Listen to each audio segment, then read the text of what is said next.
पूरे विश्व की महिलाओं को मैं सत सत नमन करती हूँ और प्रभु से प्रार्थना करती हूँ कि अब की बार जो 8 मार्च को मातृशक्ति सम्मेलन पूरे विश्व में मनाया जाता है, तो उसके लिए प्रभु से प्रार्थना करती हूँ कि प्रभु अब की बार कुछ विशेष वरदान देना, मेरी माताओं को, बहनों को कुछ विशेष शक्ति देना, ताकि वह अपने अधिकारों के साथ सर उठाकर जी पाए। ऐसा कहा गया है कि नारी का कोई घर नहीं होता, लेकिन मेरा ये मानना है कि नारी के बिना कोई घर नहीं होता। तो ये महिला दिवस, थोड़ी सी इसके बारे में आप जानकारी ले लीजिए कि महिला दिवस कब से मनाया गया। महिला दिवस 28 फरवरी 1909 में पहली बार मनाया गया, लेकिन 8 मार्च 1975 में संयुक्त राष्ट्र अमेरिका ने इसे अंतरराष्ट्रीय महिला दिवस मनाने का एक निर्णय लिया गया और तभी से पूरे विश्व में 8 मार्च को महिलाओं का दिवस मनाया जाता है, नारी शक्ति का दिवस मनाया जाता है, मातृशक्ति को सम्मान दिया जाता है। लेकिन उसके साथ साथ मैं एक बात और कहना चाहूंगी जो मेरे जहन में हमेशा गूंजती रहती है कि साल में एक दिन ही क्यों एक दिन ही नारी को सम्मान दिया जाए। साल के 365 दिन होते हैं, 300 के 365 दिनों में नारी का सम्मान किया जाए, क्योंकि भूल से भी नारी को कमजोर मत समझना। जीवन दायिनी है नारी, वरदान है नारी। यह मां बनकर संतान को जन्म देती है और पूरा जीवन छाया बनकर वृक्ष की तरह उसको संरक्षण देती है। तो नारी को हम कमजोर कैसे समझ सकते हैं? पुरुष भी नारी से ही पैदा होता है, तो पुरुष नारी से बलवान कैसे हो सकता है? बस थोड़ा सा मेरी माताओं और बहनों को अपनी शक्ति को बटोरने की जरूरत है, उसे जगाने की जरूरत है, हिम्मत करने की जरूरत है, हौसला रखने की जरूरत है। हमारे देश में देवी देवताओं को पूजा जाता है। हमारा ये देश ऋषि मुनियों के तप का ज्ञान है। अहिल्याबाई जैसी पवित्र महिलाओं की पवित्रता का ये देश है। लक्ष्मीबाई जैसी निडर और निर्भय महिलाओं का ये देश है। मदर टेरेसा जैसी समाज सेवी महिलाओं का ये देश है। इस देश में ये सब होते हुए भी नारी को कभी पूरा सम्मान नहीं मिला। 8 मार्च को जो ये महिला दिवस मनाया जाता है, उसको सिर्फ मनाकर ही ना छोड़ दें, उसके साथ साथ पूरे साल 365 दिन नारी का सम्मान किया जाए, नारी को आगे लाने की कोशिश की जाए। हमारी कुछ चुनिंदा महिलाएं हैं जो कि हर फील्ड में आगे हैं। वो एक बड़ी डॉक्टर भी हैं, इंजीनियर भी हैं, वो जहाज भी चलाती हैं, वो आर्मी के जहाज भी चलाती हैं। हमारी महिलाओं ने क्या नहीं करके दिखाया। महिला इस देश की एमएलए रही है, इस देश की मंत्री रही है, स्टेट में मुख्यमंत्री रही है और सेंटर में जाकर प्रधानमंत्री रही है, जिसने देश को चलाया है। मदर टेरेसा जैसी महिलाओं ने देश की, समाज की सेवा की है, सुधार का कार्य किया है और हर फील्ड में पुरुष के कंधे से कंधे मिलाकर चली है महिला और आगे भी निकल गई अपने हौसले और अपने मेहनत की वजह से, क्योंकि महिला से ज्यादा पुरुष मेहनत नहीं कर सकता। पुरुष बहुत ताकतवर होता है, हम भी मानते हैं, इस बात को स्वीकार भी करते हैं। लेकिन महिलाओं का हौसला, महिलाओं का पेशेंस, सहन शक्ति, वह एक निराली है। महिला कुछ भी कर सकती है अगर उसने एक बार ठान लिया तो वह कुछ भी कर सकती है। दुर्गा भी वही है, काली भी वही है। तो महिलाओं, मैं आपको एक बात बताना चाहती हूँ कि आपको जो चुनिंदा महिलाओं का मैंने जिक्र किया, चुनिंदा महिलाएं जो हैं, आप उनकी जीवनी को पढ़ो, उनकी जीवनी को पढ़कर देखो कि उन्होंने अपने जीवन में कितने संघर्ष किए हैं, कितनी मुसीबतों का सामना किया है, समाज से लड़ी हैं, परिवार से लड़ी हैं और अपने आप को पवित्रता से ऊपर ले जाने का कार्य किया है। और आज उनका नाम लिया जाता है और लिया जाएगा। जब तक ये संसार है उनका नाम नहीं मिटेगा। वो इस धरती पर भले ही ना रहें, लेकिन उनका नाम हमेशा जिंदा रहेगा। तो मेरी बहनों को उनकी जीवनी से कुछ शिक्षा लेनी चाहिए, कुछ प्रेरणा लेनी चाहिए और सबसे पहले तो अपने जीवन में शिक्षा को उतारना चाहिए। अगर आप शिक्षित हैं तो शिक्षित समाज ही अपनी आवाज उठाने में सक्षम हो सकता है। अगर आप शिक्षित हैं तो आप अपने अधिकारों की लड़ाई लड़ सकती हैं, आप अपने अधिकारों को ले सकती हैं। तो सबसे पहले शिक्षित होना है। उसके साथ साथ शारीरिक बल भी, शरीर भगवान ने एक जैसा बनाया है, चाहे पुरुष हो चाहे महिला हो। तो आप शक्ति में भी कम नहीं हैं, इसलिए अपनी शक्ति को भी बटोरने के लिए, अपने शरीर को मजबूत बनाने के लिए रोजाना व्यायाम और रोजाना प्राणायाम का सहारा लें और अपने कार्य खुद करें। उसके साथ साथ आपने अपनी सोई हुई शक्ति को जगाना है। शक्ति आपको कोई दान में नहीं देगा, शक्ति आपको भगवान वरदान देंगे, लेकिन जैसे भगवान हमें कोई सोच अच्छी पैदा करके हमें एक रास्ता बताते हैं, लेकिन चलना खुद ही पड़ता है। तो इसी प्रकार से आपको अपनी शक्तियों को खुद ही जगाना पड़ेगा, खुद ही मेहनत करनी पड़ेगी, खुद ही अपने आप को मजबूत बनाना होगा।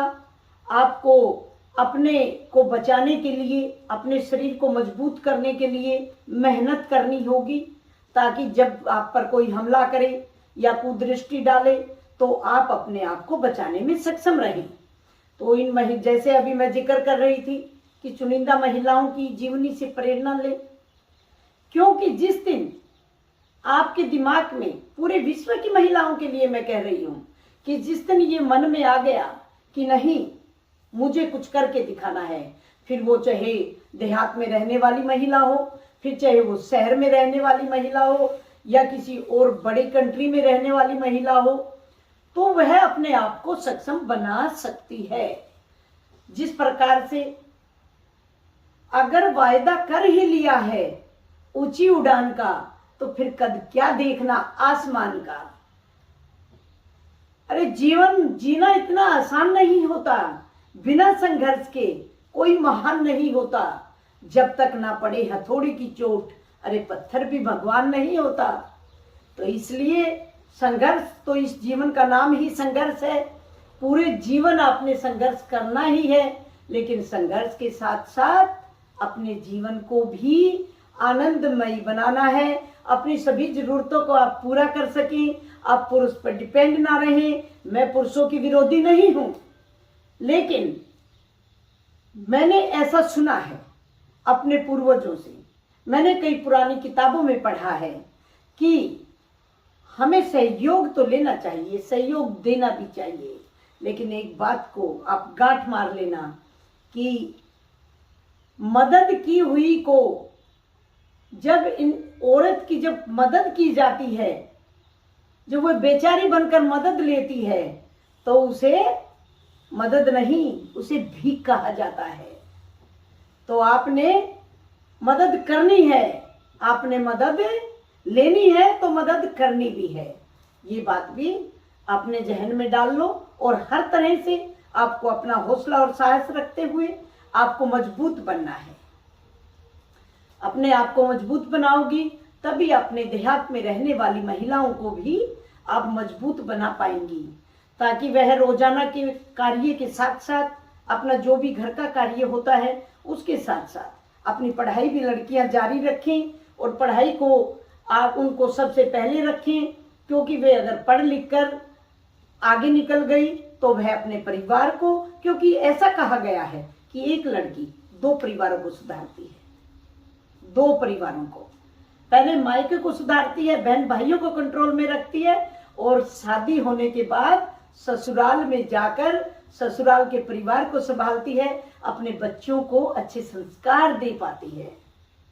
तो इन सब के साथ साथ मैं पुरुषों से भी एक विनम्र निवेदन करना चाहूंगी कि वे पूजा करते हैं धन पाने के लिए, माँ लक्ष्मी की पूजा करते हैं, उनकी वाणी अच्छी हो, उनकी वाणी तेज हो, बोलने में कोई परेशानी ना आए, उनका दिमाग तेज हो, माँ सरस्वती की, वो माँ काली की पूजा करते हैं, माँ दुर्गा की भी पूजा करते हैं।